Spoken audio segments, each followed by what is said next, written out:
Earlier this week, a post I saw on Facebook really struck a nerve with me. It was a post by a local farmer about local ag. There was a ton of interaction on the post, and there was a lot that was written by the author that made me remember what this place used to be like. I don't have a guest for this week's episode, and so it's just me. And I didn't really have anything that was fresh on my mind or that's going on around town that was worth talking about. But this post made me think about a couple of things.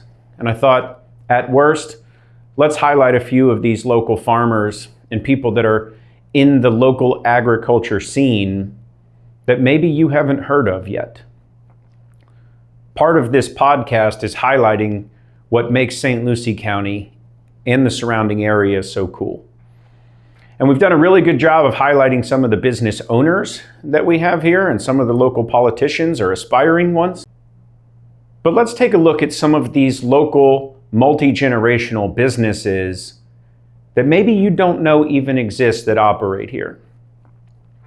And so a couple of takeaways that I got from that post was that we've got 6th and 7th generation farmers that are dying to continue on their family legacy here. And they're finding it more and more and more challenging due to a number of items that I'm going to list out to carry on that family tradition. And the temptation to sell out to some of these developers who are offering mega millions when you're struggling to make thousands is very real. Families like the Carltons and the Browns and the Adams have been in this community for as long as it's existed. And they helped develop the very shape of the county that we live in. But they're getting squeezed out, and it is becoming more and more of a challenge for them to continue. And so, hey, if you want to continue to go to Publix and spend $15 a pound on ground beef or whatever it happens to be that you don't know where it comes from, or oranges that come from who knows where and pay through the nose for them, you be my guest.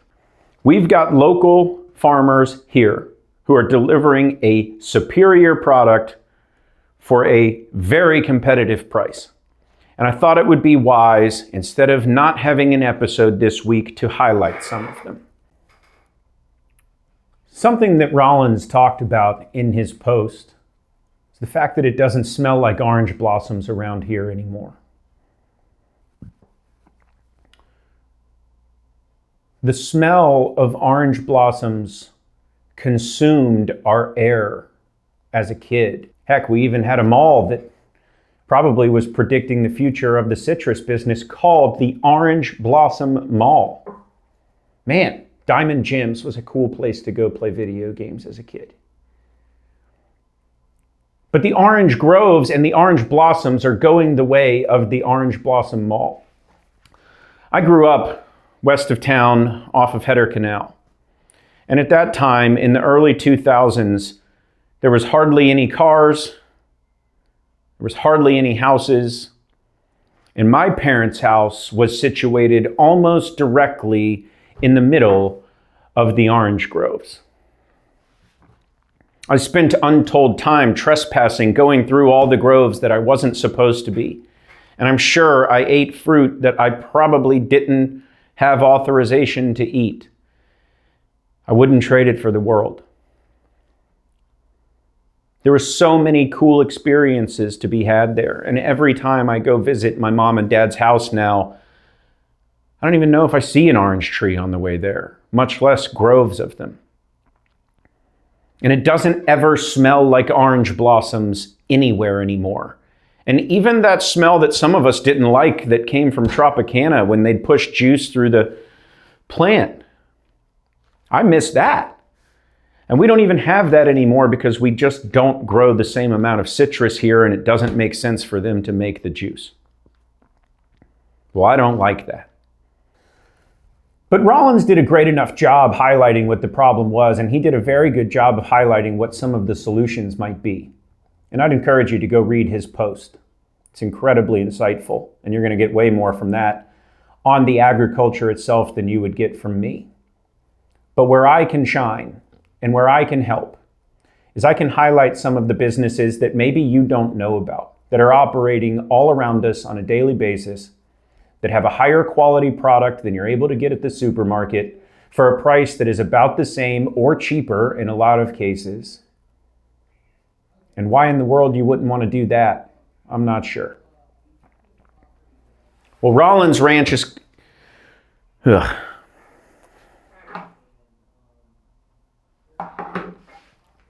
Rollins family operates a ranch called the Everglades Ranch, and you can find their products online.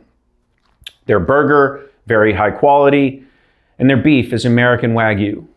You can buy steaks, you can buy a whole cow if you want.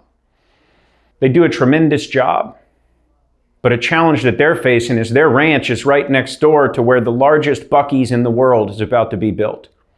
If you don't think that comes with some challenges, your eyes are closed. Let's support these folks. Go check out their website. I'm going to list it out here and show a screenshot of what's available on their online market. The Adams, I believe their ranch was opened in 1937. Their family has been involved in agriculture as long as I can remember, and as long as my family has been around. They've talked about the Adams Ranch and the farming that they do there. I've been on numbers of tours there, and as a younger kid, I got to go hunting on the property, and it's just a phenomenal place. And as of the last I checked, they still did tours occasionally that you can go and get a tour of the ranch and see how they operate.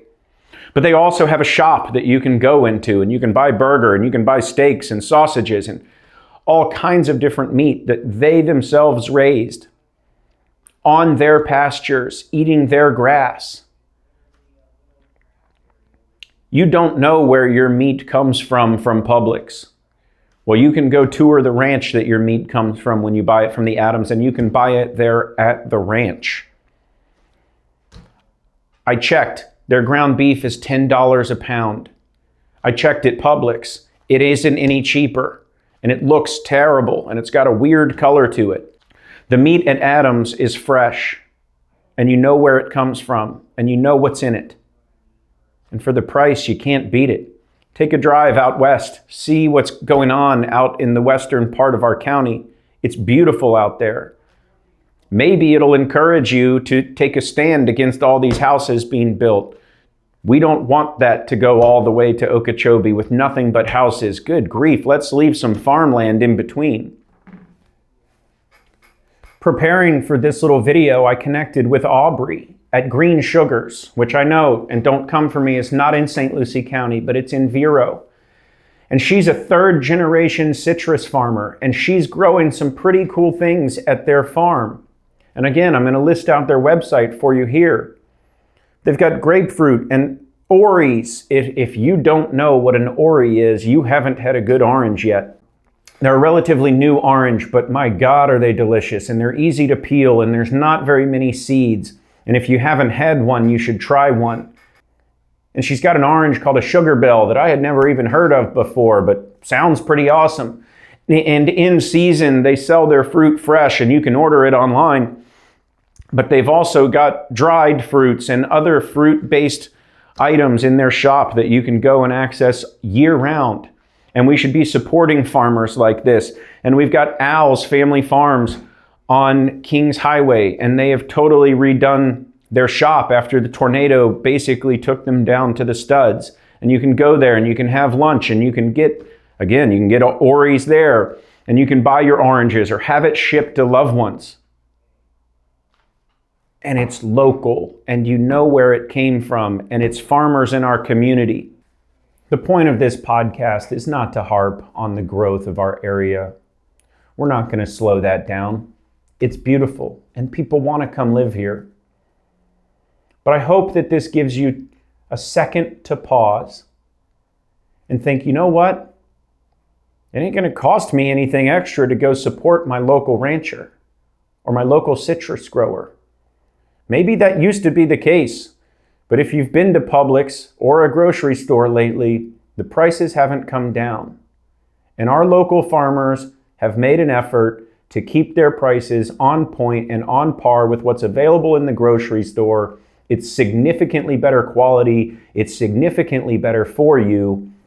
And if you don't know where your products are coming from, heck, just drive around St. Lucie County a little bit and you'll find somebody that'll grow it for you or butcher it for you. Last piece I'm going to mention here is Best Choice Meats. And while they don't farm their own cattle, boy, oh boy, are you in for a treat if you go in to Annie's Butcher Shop. She will cut you any type of meat you want, fresh, and package it. They'll make you a fresh sandwich. The iced tea is brewed fresh every morning. You can buy a loaf of sourdough bread from Dough My Goodness. She drops them off there weekly. It is a really cool butcher shop. And you've got a local family that's operating it that cares about the product that they push out to you. And so if you need steaks, you need ground beef, and you don't feel like driving all the way out to the Adams, stop at Annie's on your way out Orange Avenue. Say hello and meet somebody new, but meet somebody who's going to give you meat. Yeah, that was a good one. Annie's going to cut and package your meat in the way that you request it. You can request it in advance. You can walk in and ask. And I'm sure that she'd love to meet you, and she's always got a smile on her face. Let's start supporting our local farmers, ranchers, and businesses and move away from the corporate grocery stores. Not our normal episode. Hopefully we'll be back with some interviews. If you know someone who is in the agriculture world and they might want to come in and talk to me about any of this, the door is open. If you know somebody in our community that should be highlighted or an issue that needs to be talked about, the door is open. Come in, sit down with me, and we'll talk.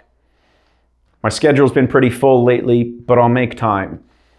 Hopefully, you tuned in for the episode. Hopefully you'll check out some of these local growers and producers of agriculture in our area, and we'll support them. And maybe if you didn't know they were there, you'll go check them out. 0%.